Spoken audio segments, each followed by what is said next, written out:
Un saludo a todos, mi nombre es Zaira Rosario Pérez Vázquez, soy alumna del Colegio de Posgraduados del posgrado en Forestal. Estoy muy agradecida de que tengan interés en esta presentación y espero sea de su interés. Muchas gracias. Em, bueno, pues el tema se puede ver en pantalla y vamos a platicar sobre la dinámica que existe en el carbono y el nitrógeno en el piso forestal de un bosque bajo manejo forestal en Zacualtipán, Hidalgo. El piso forestal es reconocido como un almacén de carbono y nitrógeno en los ecosistemas forestales y los componentes que este ecosistema incluye son bastante importantes para la productividad forestal y la fertilidad de los suelos. La cantidad de carbono almacenado en estos componentes es altamente variable y también a nivel de tiempo y a nivel de escala, debido a la interacción simultánea que existe entre los diferentes factores ambientales y las perturbaciones naturales o humanas que se presenten. Estas interacciones van a crear parches en la matriz de paisaje que pueden ser cuantificadas o modeladas mediante diversas técnicas espaciales.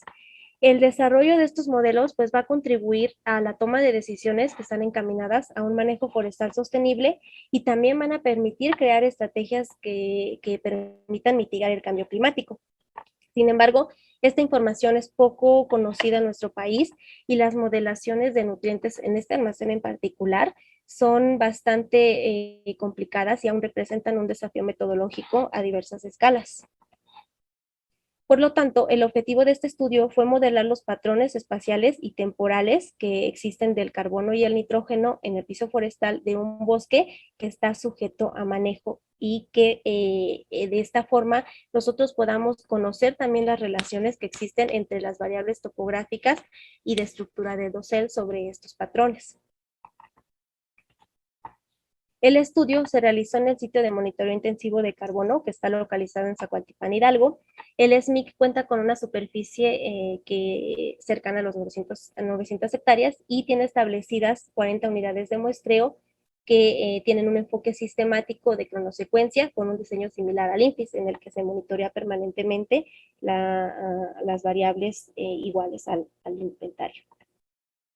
Dentro del SMIC se ha llevado a cabo el aprovechamiento de sus recursos forestales desde los años 80 y el manejo del bosque, que está basado en el método de desarrollo silvícola, se ha encaminado a generar bosques coetáneos dominados por pinos patula y actualmente se cuenta con una cronosecuencia de 40 años. También existen algunos rodales que no han sido intervenidos desde hace más de 85 años y representan el 30% de la superficie del SMIC.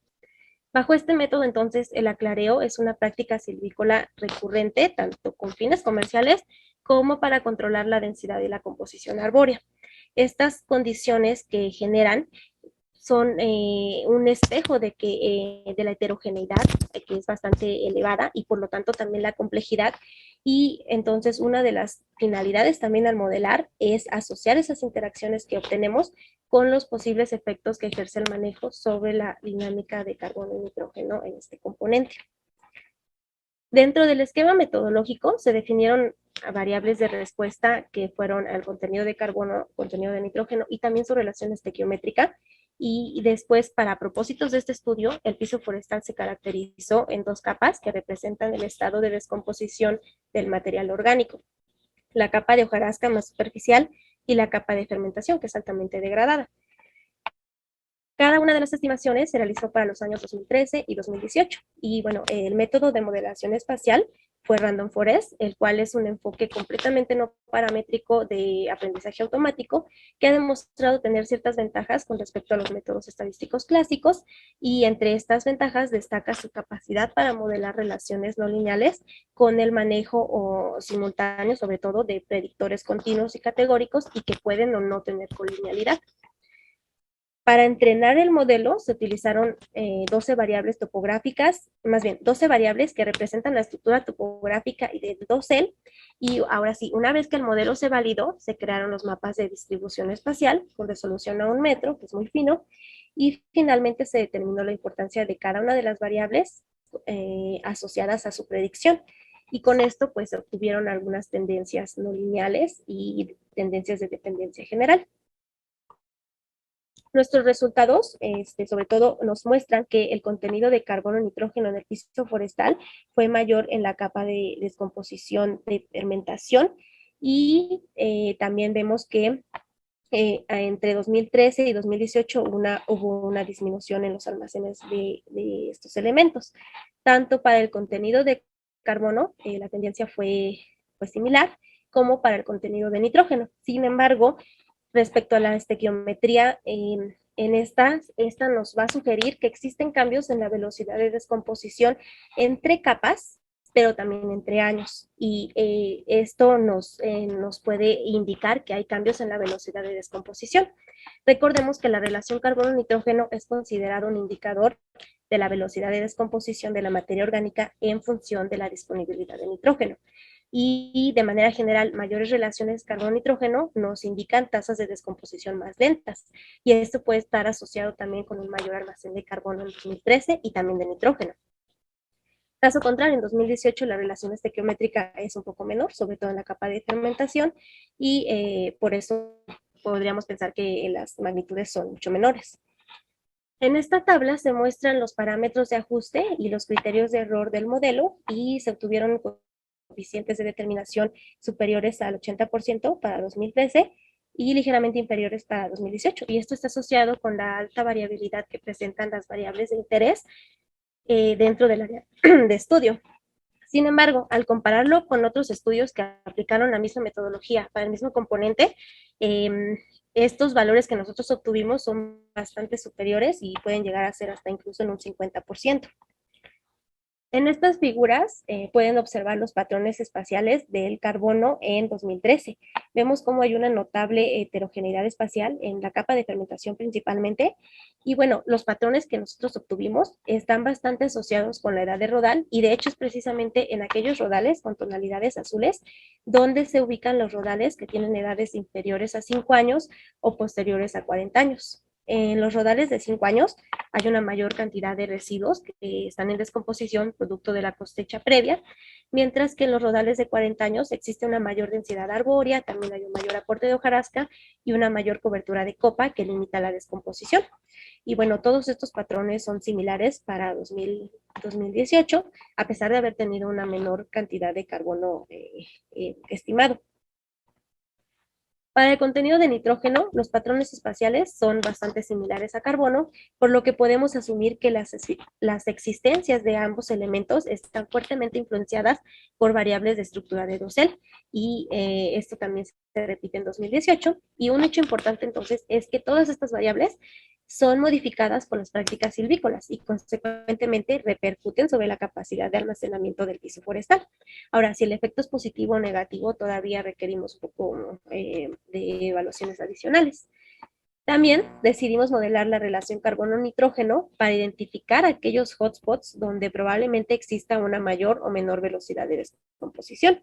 Y bueno, las regiones que tienen una alta relación carbono-nitrógeno, que son tonalidades azules, están ubicadas ya sea en zonas que tienen una alta cobertura arbórea o en terrenos que tienen una exposición o grado de la pendiente superior a 100 grados.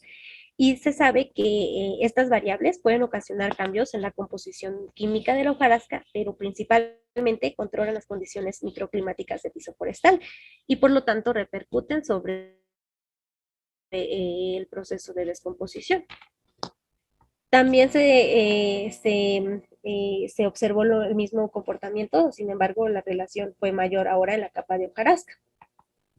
Ahora, el proceso de selección de variables para la construcción de los modelos se basa en la estimación de la importancia de las variables.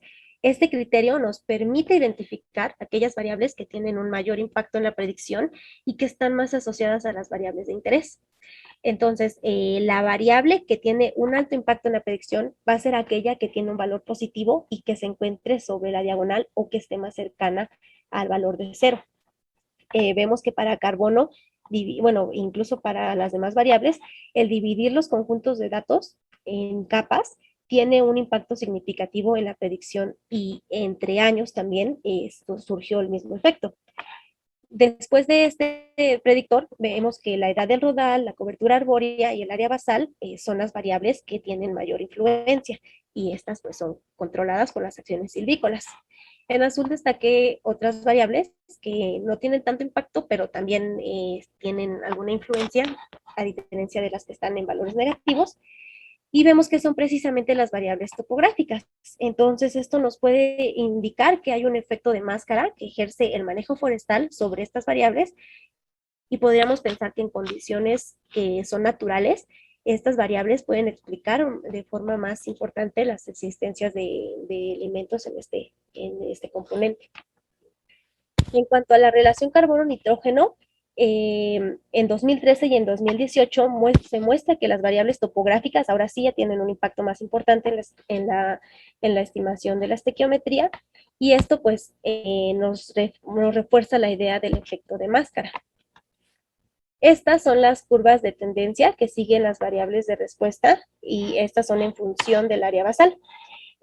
Un aspecto importante es que vemos que en la capa de fermentación, sobre todo, la tendencia es mucho más marcada, y observamos que a mayor área basal hay mayores contenidos de elementos. Sin embargo, la relación carbono-nitrógeno no tiene una influencia muy fuerte con esta variable, y las tendencias son mucho más constantes. Un aspecto importante es que vemos que las relaciones entre capas se invierten, tal como lo habíamos mostrado en las capas espaciales. Ahora, con respecto a la edad del rodal, las tendencias modeladas son bastante acordes a los patrones espaciales también, y responden sobre todo a los pulsos de aportes de materia orgánica al piso forestal, ya sea por aporte de residuos por las cosechas o por una mayor caída de hojarasca en los rodales que tienen mayor edad. Esta tendencia pues se refuerza con las curvas de la relación carbono-nitrógeno. Vemos que en esta parte es mucho menor y tiene una tendencia ascendente. Podríamos pensar que las regiones con mayor relación son precisamente las que tienen mayores edades, y en esta parte los rodales están más expuestos el piso forestal está más expuesto a radiación, y por lo tanto la temperatura incrementa, y esto puede acelerar las tasas de descomposición. Los patrones de cobertura arbórea refuerzan la premisa anterior y son similares para carbono y nitrógeno. Vemos a mayor cobertura también una mayor cantidad de carbono y nitrógeno almacenado, y aunque en 2018 hay menores magnitudes, vemos que la tendencia pues es ligeramente la misma. Y bueno, la cobertura está asociada principalmente a cambios en las condiciones climáticas, y a su vez está controlada por las acciones de manejo, los cuales deben estar encaminados a favorecer entonces el almacenamiento y el reciclaje de estos nutrientes. Y bueno, las variables topográficas, sobre todo la elevación, muestran aquí una clara tendencia, y esto nos sugiere que hay una influencia de la elevación y puede estar más asociada al efecto indirecto de variables climáticas que no fueron evaluadas. Y finalmente, con este estudio, pues nosotros proporcionamos un esquema de mapeo rentable en apoyo a las actividades de inventario y monitoreo de carbono y nitrógeno, y invitamos a la comunidad científica a que reproduzcan estas modelaciones con condiciones contrastantes, sobre todo aplicarlas a lugares que tienen un aprovechamiento o condiciones diferentes a los bosques templados. Y sobre todo que consideren que este enfoque de cronosecuencia también nos permitió ver cómo varían estos elementos a nivel de paisaje. Y bueno, pues eso fue todo. Muchísimas gracias por su atención y gracias.